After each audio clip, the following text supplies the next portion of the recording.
Greetings, my name is Kerry and welcome back to my channel.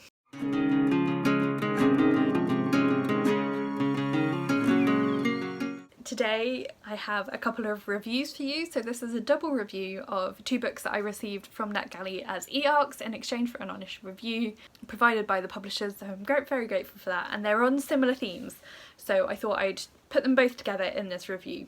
I have also reviewed both of these books on my blog, and that is listed in the description box below for you, so if you want to check out a little bit more my individual thoughts on each of these books, then do go and check that out. I'm not going to spend a lot of time talking about them here because I have done those written reviews. I have also talked about them a little bit either in wrap-up or recent reads videos, so I'm not going to spend a whole heap of time on these today because I just do want this to be quite a quick video so it doesn't take too long to edit because I have just filmed a load of really long videos. Without further ado, I'm going to talk a bit about these books. So the first book I'm talking about today is called A Rhythm of Prayer.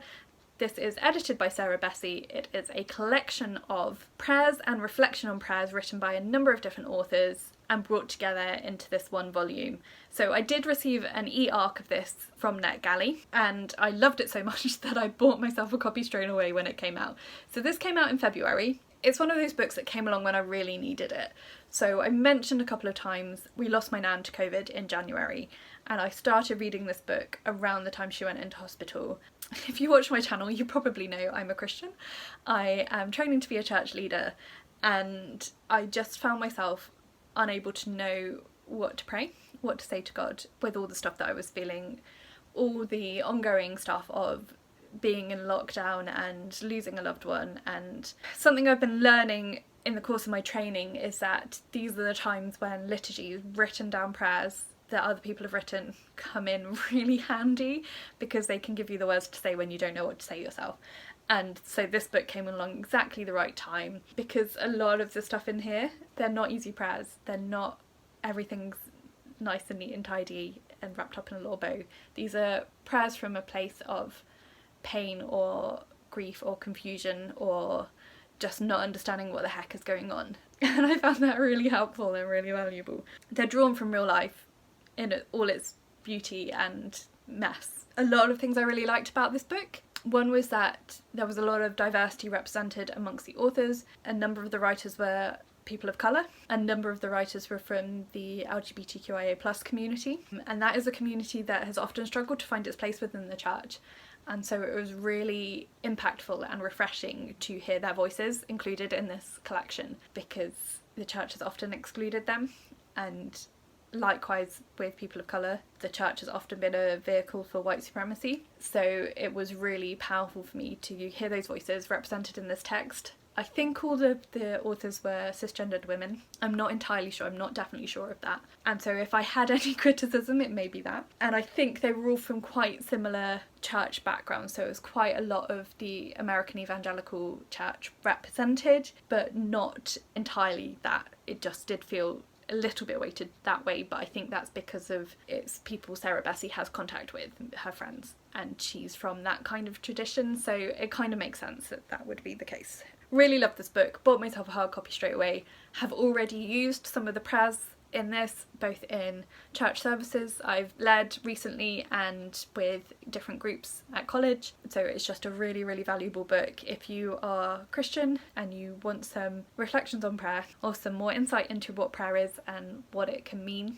Then I really recommend this book. It's published by SPCK, by SPCK in the UK, and it came out in February. Really highly recommended. Gave this one 5 stars without any hesitation, and it's a book that I will keep coming back to for a long time. The second book was similar but also different. Its release date is the 16th of March, so I'm not sure if you'll see this video before or after that release date. It's called Unspoken by Governor B. He's a rap artist, a clean rap artist, a Christian musician from London. This was his memoir. I think it was his second book, and again I received an e-arc from NetGalley in exchange for an honest review. I had not listened to a lot of his music before. There was one song of his that they play a lot on the Christian radio station that I listen to called Cast Your Cares.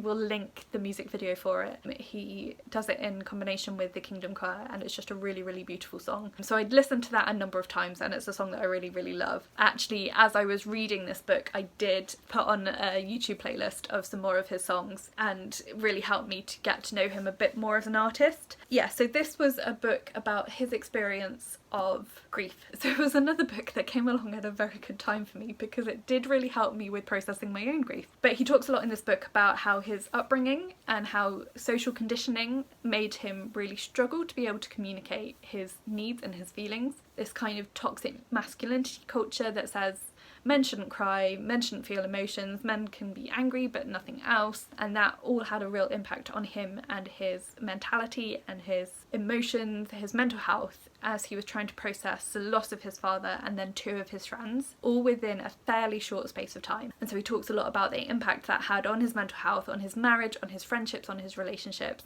and how he learnt to come to terms with that emotion and to actually process it in a healthy way, and how that then enabled him to support other people. By the time of the death of the 3rd friend, he had much better coping mechanisms and was able to better support his friends and family who were dealing with this tragic loss. He talks quite openly about his mental health in this book, about how he got counselling, how he experienced alcoholism as an initial coping mechanism for his grief and how unsuccessful that was as a coping mechanism. He does also talk about having suicidal thoughts. I want to give content warnings for those things, I'm just going to double check. There's also quite a lot of references to his experiences of racism, and because of growing up in London, he talks a little bit about gang culture as well, and a little bit about gun violence and knife violence. So if you're sensitive to any of these things, including grief, death of a parent, death of close friends, sudden death, possibly one of the friends he lost to suicide as well. So just be really sensitive, be really careful going in. If you're sensitive to any of those issues, if you have mental illness yourself, just make sure you take care of yourself if you choose to read this book, because he does cover some really difficult issues in there, but he does do it in a really sensitive way. And I actually found for myself, as I was going through a grieving process myself reading this, it really helped me to understand what was happening in my own mentality, in my own emotions, to be reading this. It was really accessibly written, so his target audience is young adult men, teenage boys. That's who his sort of main audience for his music would be, and so he's writing for them. The way it's written, I think, would appeal even to people that don't read a lot. He writes very conversationally, so it did feel like you were having a chat with a mate, and I really liked that. I think this book could be really empowering for the right audience. I think it would really help a lot of young men, young people in general as well, probably, actually, to understand what grief looks like and how grief isn't just about losing people, it can be about losing other things as well. It's probably something that a lot of us need to be thinking about a bit more in the current global climate. Everyone has lost a lot over the last 18 months, not necessarily loved ones. We've all experienced some form of loss or other, from small things, not being able to go and get your hair cut when you want to, or not being able to go on holiday, or maybe bigger things like losing a loved one, losing a job. I moved cities in the middle of a pandemic and didn't get to say goodbye to a lot of my friends in the way that I would have liked to. Everyone's experiencing some form of complicated grief at the moment, and a book like this I think could really help a lot of people to work through that. So yeah, really enjoyed this as well. I gave this one 4 stars, although it did feel weird to give a star rating to someone's life experience, but I think that was just for me, because I wasn't the target audience. I didn't connect with it quite as well as I maybe could have done, but I still really enjoyed it and would really recommend it. Those are very brief overviews of 2 books that I received from NetGalley recently to review. I did write more detail about both of them on my blog, and I also have recently written some poetry inspired by some of the things that I've been reflecting on from both of these books, so go and check out my blog if you want to see that. No obligation to though if you don't want to. Thank you very much to NetGalley for providing e-arcs of both of these books. Let me know if you've read them and what you thought of them, or if you just want to let me know that you've been here, drop me a love heart, because I think we all need, only doing half heart, we all need a little bit more love at the moment. That is so cheesy. Yeah, so just let me know that you've been here. Let me know if you might like to read these books based on what I've said about them. But that is it for today, so please also like this video if you liked it, and subscribe if you haven't already, and also follow me on my social media. All that information is listed for you in the description box below. Check out that Governor B video if you want a bit of a boost, because it's a really lovely song. But otherwise, that is it for today, so thank you so much for watching, and I'll talk to you again soon. Bye!